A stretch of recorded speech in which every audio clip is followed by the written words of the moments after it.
వెన్నుపోటు దినోత్సవానికి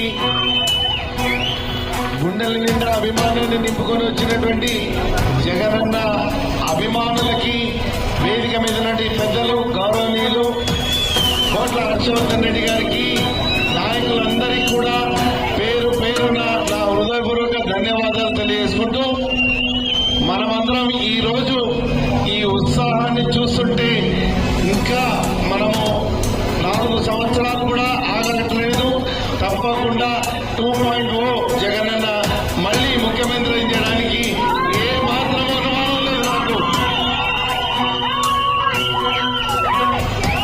సంవత్సరమైంది, మాట ఇచ్చినది ఏది నిలబెట్టుకోలేని మనస్తత్వము, ఆయన ఆలోచన విధానం. కూటమి ప్రభుత్వం మొదటి నుంచి చెప్తానన్నాడు జగనన్న, మాట నమ్మొద్దండి నమ్మొద్దండి అని. నమ్మితే వెన్నుపోటు పొడిచేదే. మామకైనా ప్రజలకైనా ఎవరికైనా వెన్నుపోటు పొడిచే మనస్తత్వమే మన చంద్రబాబు నాయుడు. అందరూ గమనించాలి. ఇక మోసపోవడానికి